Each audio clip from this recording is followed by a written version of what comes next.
something shifted. Not last week, not last month. Right now, at this exact moment, a transfer of wealth is already in motion. Quiet, deliberate, and invisible to almost everyone watching. The people who understand what's happening are not talking about it on television.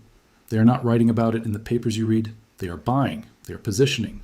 And when the next phase of this move locks in, the window closes. Not slowly, it slams shut. The people who weren't ready will spend the next decade explaining why they saw it coming but didn't act. This is about silver. And before you assume you already know this story, understand that you don't. Not the version I'm about to give you. Because the version you've heard is about price. This version is about psychology. It's about power. It's about who is designed to lose and why, and how you stop being that person. And let me start with something that happened in a 12-month window that most people who lived through it still don't fully understand. In 2020, silver was sitting at $12 an ounce. By early 2021, it was pushing 30, a 150% move. Life-changing money for anyone who held. But here is what the chart doesn't show you. In that same period, silver had 7 separate drops of 10% or more, 7 violent reversals that felt, in the moment, like the rally was finished.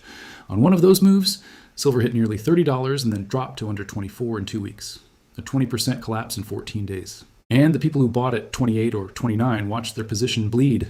They told themselves they'd hold. They had conviction, they understood the fundamentals, and then they sold at 24. And they watched silver climb back to 34 months later. They were right about the direction. They just couldn't survive the ride. That is not bad luck. That is the system working exactly as designed. Every major bull market in precious metals history follows the same pattern. Not similar. The same. The 1970s gold and silver bull market ran for 9 years. 14 separate corrections, of 15% or more along the way. Each one convinced a new wave of holders that it was over. Each one was followed by new highs. The 2001 to 2011 gold bull market lasted a decade. In 2008, gold dropped from $1,030 to $680 in 8 months, a 34% collapse.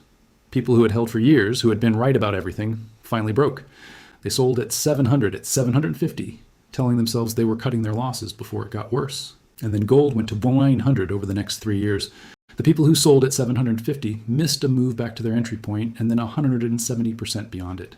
They were right about gold. They just couldn't hold through one brutal shakeout. This is not ancient history. Bitcoin went from $200 to $1,200 by January 2017, then crashed 38% in 6 weeks. Most holders sold. Bitcoin then went to $20,000 over the next 9 months. The sellers missed 1,500% from their entry because they couldn't survive one correction that lasted 6 weeks. The pattern is not a coincidence. Bull markets are designed to shake out the maximum number of people before the real move happens. The shakeouts are not random. They happen at the exact price levels where the most holders are sitting on small gains or small losses, because that's the zone of maximum psychological vulnerability. A little gain turning into a loss feels catastrophic. The brain says, get out. And most people listen. You are in a bull market right now. Silver is in a structural move that, based on every historical parallel that exists, has years left to run. But between here and the eventual peak, there are going to be moments that feel like the end. Multiple moments. And most of the people holding silver today will not make it through all of them. Let me show you the 3 ways this plays out. Because there are really only 3 scenarios, and all of them end the same way for people who are not prepared. The first is the bull trap rally. Silver runs hard, fast, euphoric. Channels start screaming about $200 silver by spring. New money floods in near the top. And then it reverses, sharp and violent, dropping 25 to 30% in weeks. Everyone who bought during the euphoria is underwater. Panic selling accelerates the move. Silver briefly touches a price that feels like the bottom of a cliff, and that is exactly when the real buyers, the ones with institutional conviction, step in. Silver quietly starts rebuilding. And then it doesn't stop. It goes past the old highs and keeps climbing. But the people who held through the whole rally, who survived the move up, sold during the shakeout, they made it 90% of the way and got off the train one stop early. The second scenario is the slow bleed. No dramatic crash.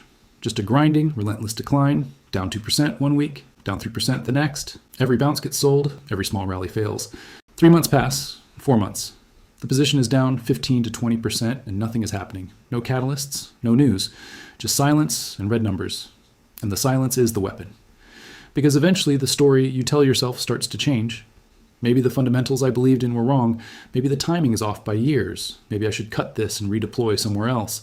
And finally, after months of slow psychological torture, you sell. You can't take it anymore. And 2 weeks later, silver breaks out. 4 weeks later, it's at new highs. 8 weeks later, it's at levels you would have called impossible when you sold. The slow bleed was not a market malfunction. It was engineered to break conviction. It succeeded. The third scenario is the whipsaw. Up 8% in 2 days, down 12% in 3, up 15% in a week, down 10% overnight. No direction, no pattern, just chaos.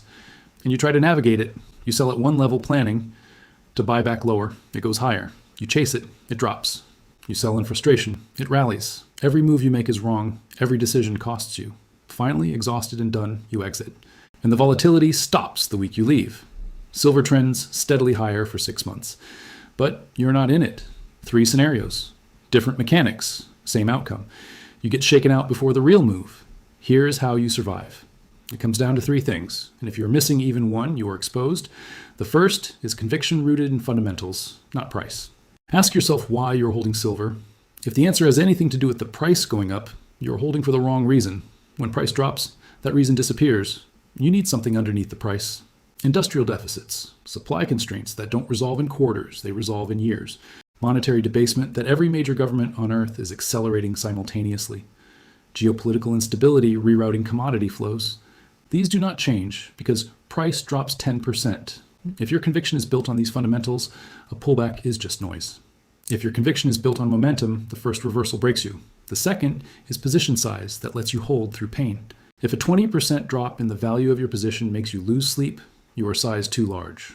The right size is the amount you can watch drop 40% and still not sell. Think about that number. Really sit with it. Because a 40% drawdown in a bull market is not extreme. It is historical precedent. It has happened in every major precious metal cycle that has ever existed. If you cannot hold through 40%, you need to reduce until you can. The person who holds a smaller position through a full cycle makes more than the person who holds a larger position and breaks during the shakeout. Position size determines psychology. Psychology determines outcome. The third is a time horizon that extends far beyond the volatility. Silver bull markets do not resolve in months. They take years. If you are thinking in terms of weeks, you are playing the wrong game. The 1971 to 1980 cycle took 9 years. The 2001 to 2011 gold cycle took a decade. If this cycle started in 2020 and the historical patterns suggest it did, then we are somewhere in the middle. There are years of movement ahead, years of tests. If you cannot think across a 5 to 7 year window, you cannot survive what is coming. Now here's the piece of advice that nobody gives you because it sounds too simple. Stop watching the price.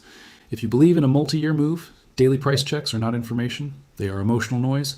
Every dip you see triggers a threat response. Every rally creates false confidence. You become reactive. Reactivity is lethal in a bull market. Check the price once a week, Saturday morning. That is enough to stay oriented, not enough to get pulled into the emotional current. Volatility that would send you spiraling if you watched it live becomes invisible when you check weekly. A brutal 3-day drop followed by a recovery looks like a flat week. You stop reacting to noise. You start seeing the trend.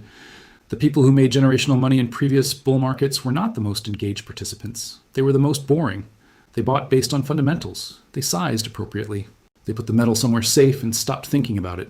They were not watching charts every morning. They were living their lives. And years later, they checked in and discovered they were wealthy. The active traders, the people constantly adjusting, trying to catch every dip and sell every spike, they destroyed their own returns. They traded themselves out of life-changing positions. Activity is the enemy of returns in a structural bull market. Let me leave you with the only thing that actually matters at the end of all of this.